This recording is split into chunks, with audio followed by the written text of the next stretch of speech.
Dear children, welcome you all in the online classes of Bishop Academy. And last day we have discussed about Biot-Savart's law and its application. And today we have studied about the second application of Biot-Savart law, magnetic field due to a circular loop carrying current. यानी कि किसी circular loop के along जिसमें current flow होता हो, magnetic field कितना होगा. ठीक है, अब हमें पहला केस स्टडी करना है, magnetic field at a point on the axial line. तो आपको पता है कि किसी सर्कुलर रिंग के एक्सिस के अराउंड, ये सेंटर से जो पास होने वाली लाइन है इसी को एक्सिस कहते हैं, यानी कि इसी लाइन के अलॉन्ग हमें मैग्नेटिक फील्ड कैलकुलेट करना है. ओके, पहला हमारा जो टास्क है उसके लिए करते क्या है, let us consider a ring carrying current having radius A radius का एक रिंग लिया हमें जिसमें आई करंट फ्लो हो रहा है. It's okay, and let us assume a point P where magnetic field is to be found, which is x distance from the center. These are the two important informations given. It means the radius of the loop is given, the current I is given which flows through the ring, and x is the distance from the center of the loop is also given. It's okay. Now we have to plan to use Biot-Savart law in this situation. It's okay. Then we have to choose two small element dl. Here the name of this small element is xy, and also here the same small element dl is taken at point D and C respectively, and the distance from this small element to point P is r. Then this is also r, because both are equidistant from the point P. It's okay. अब हमारे पास दो small element मिल चुके हैं और उससे distance भी मिल चुका है. Now we have to decide the angle between this line R and small element, because according to Biot-Savart law, the formula of Biot-Savart law is mu naught upon 4 pi I into DL sin theta upon r square. It's okay. Where this angle theta is the angle between r and small element dl. तो r और small element dl के बीच जो angle होगा वो 90 degree होगा. ऐसे देखिए, ये मान लीजिए स्मॉल एलिमेंट है और ये आपका लाइन इधर की तरफ ज्वाइन कर रहा है, तो जब यहाँ एंगल आप देखोगे तो ये 90 डिग्री आपको एंगल मिलेगा. ओके, क्योंकि ये पार्ट बहुत छोटा लिया गया है. एक्चुअली ये जो रिंग है वो इस प्लेन में है. ओके, आपका जो है इस वाइट बोर्ड के परपेंडिकुलर प्लेन में रिंग का प्लेन है. तो रिंग का प्लेन अगर ऐसा है तो वायर जो है जाएगा इससे परपेंडिकुलर एंगल ड्रॉ करता है. Means the angle between small element and R is 90 degree.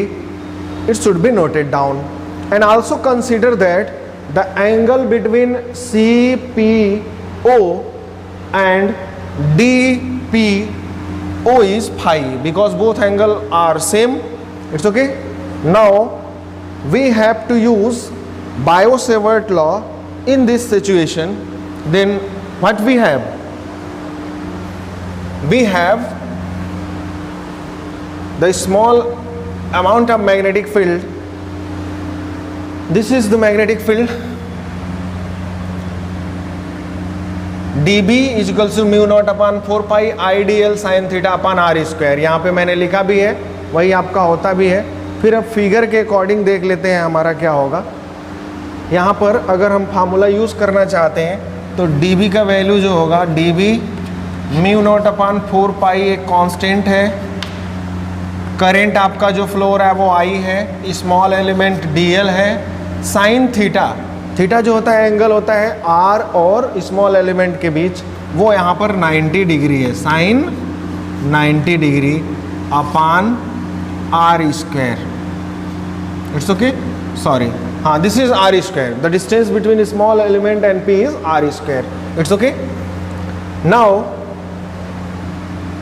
the direction of this magnetic field is in the direction of dB. By using right hand thumb rule, if we find out the direction of magnetic field, which is perpendicular to the R, this is line R and this line dB is perpendicular to the R. It's okay. Now we have to resolve dB into two components. You know, vectors are resolved in the desirable direction. First of all, we have to find out the perpendicular on the axial line. We draw a perpendicular to the axial line, which is represented by the dotted line, and find out the angle between this phi. The angle between dB and this dotted line is phi. Then the component of dB along this direction is dB cos phi.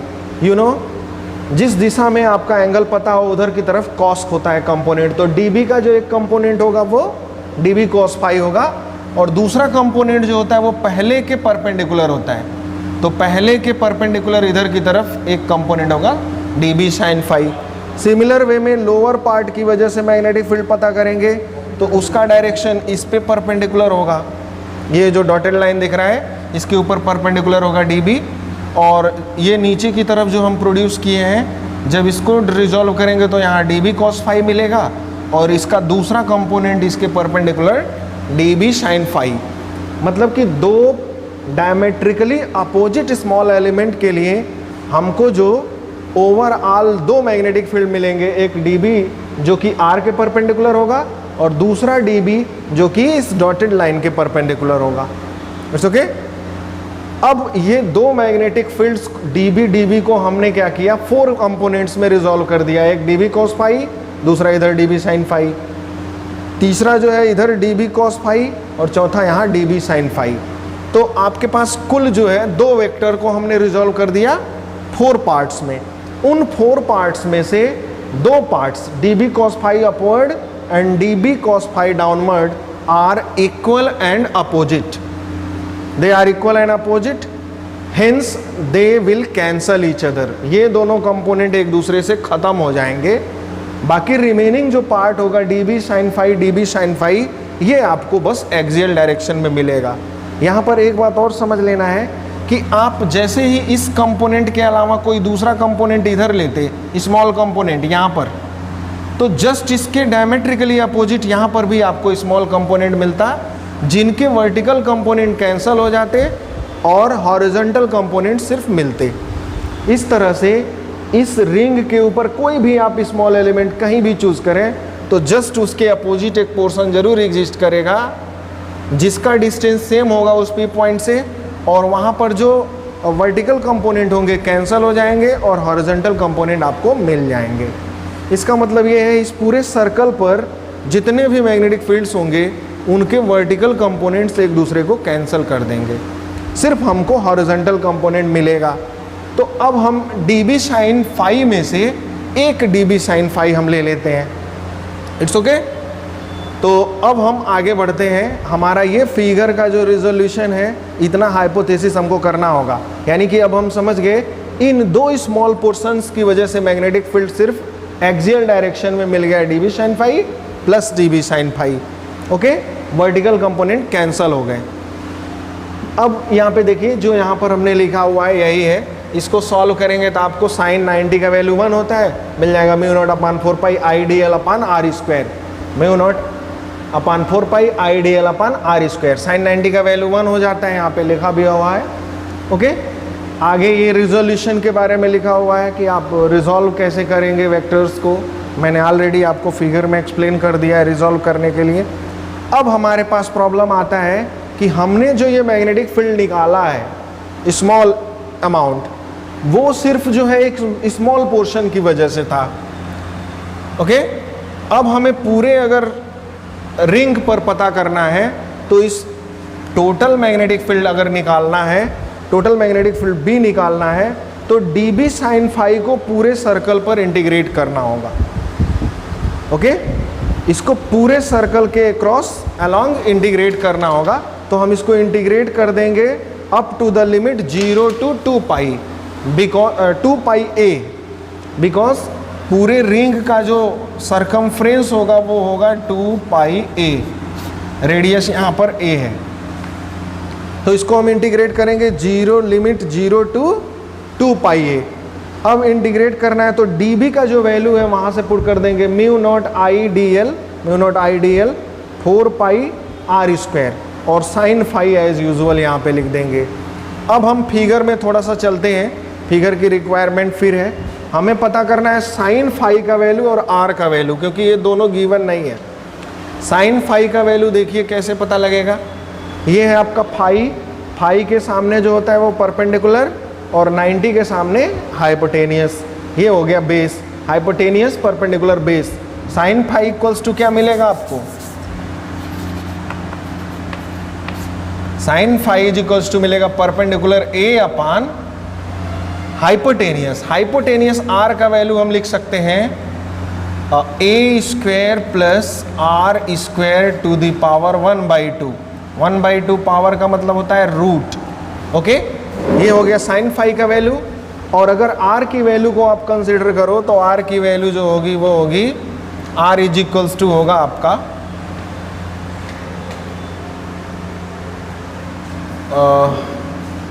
A square plus r square, sorry a square plus x square, ये आपका r square का value होगा। Okay, तो ये दोनों value sine phi का value और r square का वैल्यू हम अगले इक्वेशन में पुट कर देते हैं। यहाँ पर आर स्क्वायर की जगह हमने पुट कर दिया ए स्क्वायर प्लस एक्स स्क्वायर, और साइन फाई के प्लेस पर पुट करोगे आप ए अपान a square plus x square. इस okay, A upon a square plus x square. और dl का जो इंटीग्रल होगा, यहाँ पे देखिए dl का जो इंटीग्रल होगा वो 2 पाई a होगा, क्योंकि जो टोटल लेंथ है आपका रिंग का वो 2 पाई a है। बाकी रिमेनिंग जो पोर्शन है वो कांस्टेंट्स हैं, तो उनको हम बाहर कर लेंगे। सिर्फ dl इंटीग्रेटेबल है और dl का इंटीग्रल है 2 पाई a। तो यहाँ से देखें mu naught upon 4 pi already लिखा हुआ है, करंट I भी कांस्टेंट है, dl का इंटीग्रल हो गया 2 पाई a, और साइन फाई का वैल्यू a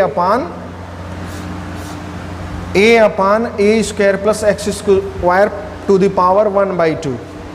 ओके, इन सबको कंबाइन करेंगे तो इन दोनों के बेसिस सेम है, यहाँ पर पावर 1 है और यहाँ पे 1/2, कंबाइन करेंगे तो हो जाएगा 3/2, और सॉल्व करने के बाद आपको मिलेगा mu naught I a square upon 2a square plus x square to the power 3/2। यहाँ 2 पाई से 4 पाई को कैंसिल करेंगे तो 2 बस बचेगा।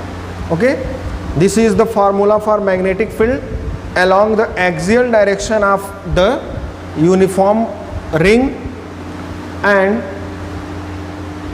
इन special cases if we find out the magnetic field at the center, then the distance x is 0. We put the value of distance in the given equation, x is equals to 0. जैसे ही हम यहाँ पे x is equals to 0 put करेंगे तो हमारे पास a to the power 3/2 बचेगा, यानी a cube बच जाएगा। और a क्यूब में से यहाँ ऊपर a स्क्वायर है, कट करेंगे तो सिर्फ डिनोमिनेटर में a बचेगा आपके पास।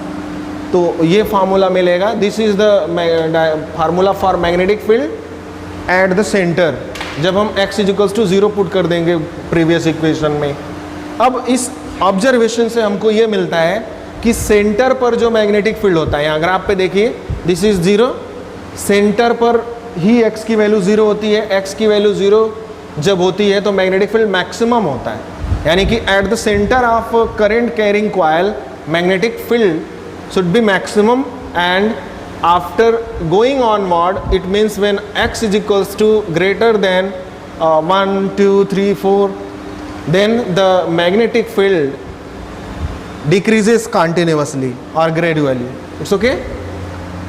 दूसरी तरफ सेकेंड स्पेशल केस ये है कि हमारा जो ऑब्जर्वेशन पॉइंट है, यानी कि x जो है a के कंपेरेटिवली, a यानी कि रेडियस ऑफ रिंग के कंपेरेटिवली यदि बहुत बड़ा हो, तो इस सिचुएशन में हम जो स्मॉलर क्वांटिटी a है उसको नेग्लेक्ट कर देंगे, तो हमारा फॉर्मूला बन जाएगा mu naught I a square upon 2x cube.